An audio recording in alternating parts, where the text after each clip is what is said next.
Assalamualaikum warahmatullahi wabarakatuh.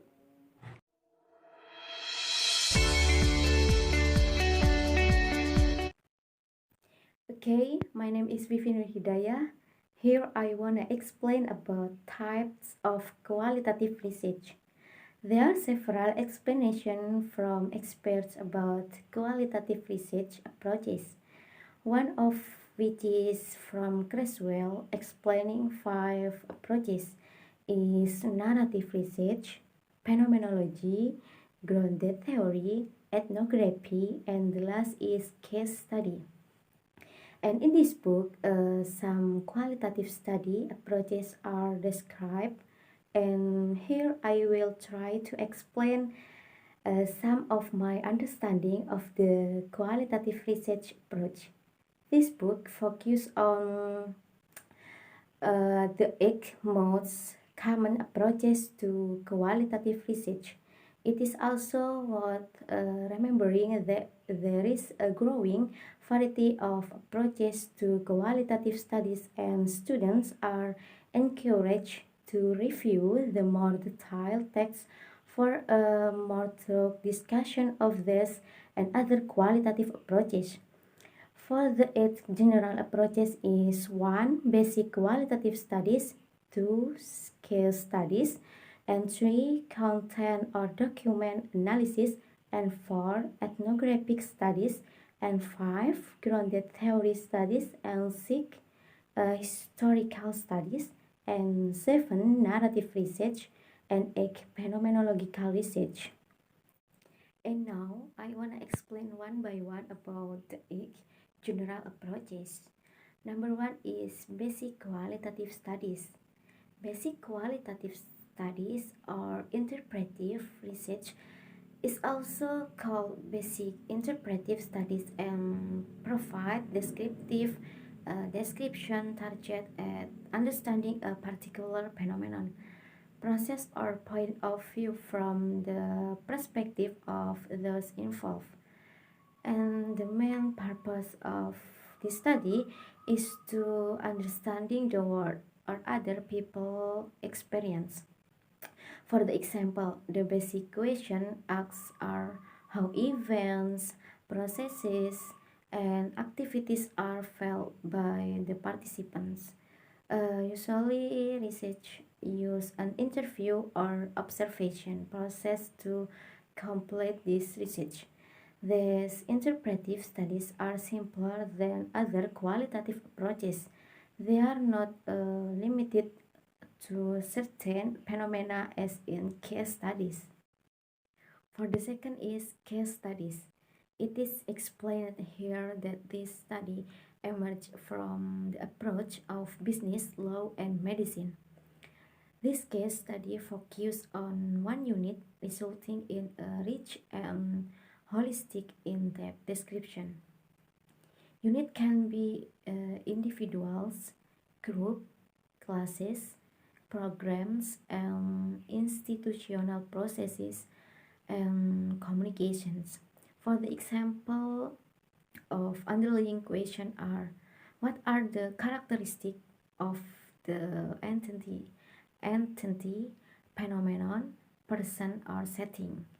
These case studies usually cover various sources of data collected over time.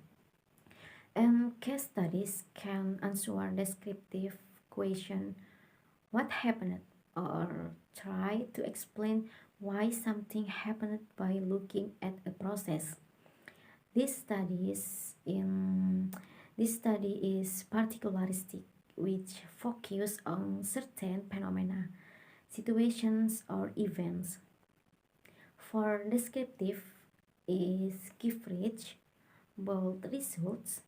Meanwhile, for heuristic is focus on providing new insights.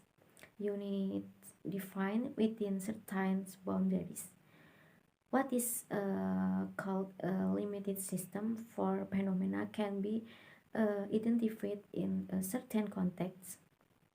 If it cannot be explained in such way, this case study may not be the best approach approach to study case studies in some ways, not just how the phenomenon it is studied. It is about what causes to examine. The result of this research is also called a case study.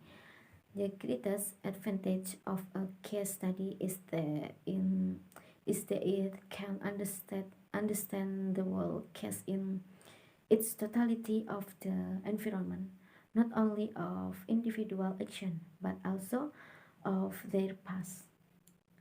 The third is content or document analysis. Content or document analysis is a research method applied to written or visual material for the purpose of identifying certain characteristics of the material. The material analyzed in the form of textbook, newspaper, and others. Content analysis widely used in education. Some of the objectives of content analysis in education are: A. To identify bias, prejudice, or propaganda in textbook. B. To analyze types of error in students' writing. And C. To describe profiling practice. And D. To discover the level of difficulty of material in textbook or other publication. And E. To discover the relative importance of or interest in certain topic.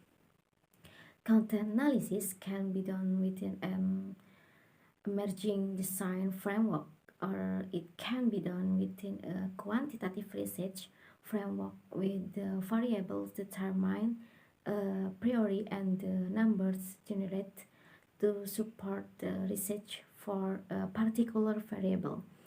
The advantage of this analysis is its unobtrusive nature. The presence of an observer does not affect what is being observed and is easy to replicate. Number 4 is ethnographic studies. Ethnographic is the in-depth study of behavior that occurs naturally in culture and behavior, with culture referring to the belief and value, concept, practice, and common attitudes of a particular group of people. For the example of basic question are discussed in ethnographic is like this: what are the culture patterns and perspective of this group in its natural setting? Usually, observation is a means of collecting primary data as well as interviews, and ethnographic research has advantage and disadvantage.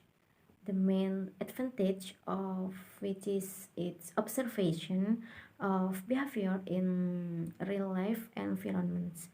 The research methodology step in order ethnographic is: 1. Selecting an ethnographic project, and 2. Asking ethnographic question, and 3 is collecting ethnographic data, and 4. Making an ethnographic record, and 5th is analysis ethnographic data, and the last is writing the ethnographic.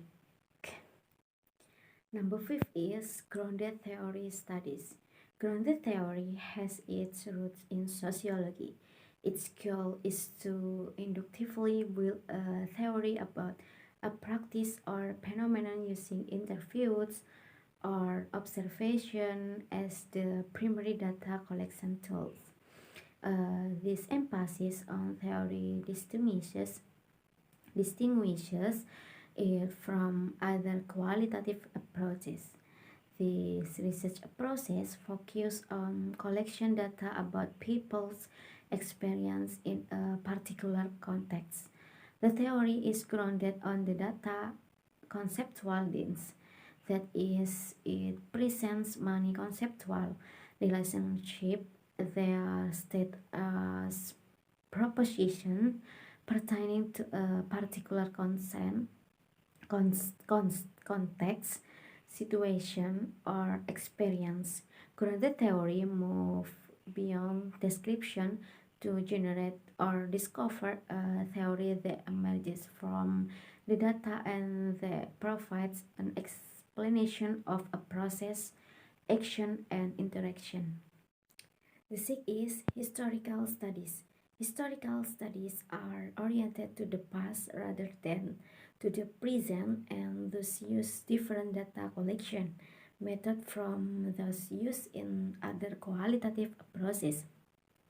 Historical research is included in qualitative research because of its emphasis on interpretation and its use of numeric data. Historical research is the attempt to establish fact and arrive at conclusion concerning the past. The historian systematically locates, evaluates, and interprets evidence from which people can be learned about the past. And based on the evidence gathered, conclusions are drawn regarding the past so as to increase knowledge of how and why past events occur and the process by which the past become the present. The desired result in increased understanding of the present and a more rational basis for making choices for primary and secondary sources. The historian classifies material as primary and secondary sources. Primary sources are original documents, correspondence, diaries, and reports. With secondary sources, the mind of non-servers comes between the event and the user of the record. If a newspaper reporter has been present at a school board meeting, the published report is a primary source. If the reporter relies on the minutes of the meeting or an interview with a participant to prepare the report, then the published report is a secondary source. Common examples of secondary sources are history book, article in encyclopedias, and review of research. Historians seek to employ primary sources whenever possible. For external and internal critique is two ideas that have proved useful in evaluating historical sources are the concept of external or lower critique and internal or higher critique. The seventh is narrative research. Narrative research has its roots in different humanities discipline and focus on stories, spoken or written, told by individuals about lives. Narrative can be any text or discourse. Narrative research provides accounts of human experience by collecting and analyzing stories about lives. The stories are accounts of events and actions chronologically connected. Narrative research evolved from diverse disciplines in the humanities such as literature, as well as from disciplines such as psychology and sociology. For the last is phenomenological research. A phenomenological study is designed to describe and interpret an experience by determining the meaning of the experience as perceived by the people who have participated in it. What is the experience of an activity or concept from the perspective of particular participants? I think that is example for question. in phenomenology. The central research question aims to determine the essence of the experience as perceived by the participants. Phenomenology moves from individual experience to a universal essence and always asks what is the nature of meaning of something.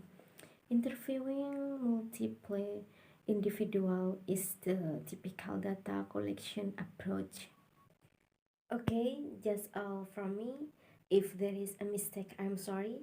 Stay healthy and stay happy every day. And I hope you all are fine. And miss you, mom self. Thank you. Wassalamualaikum warahmatullahi wabarakatuh.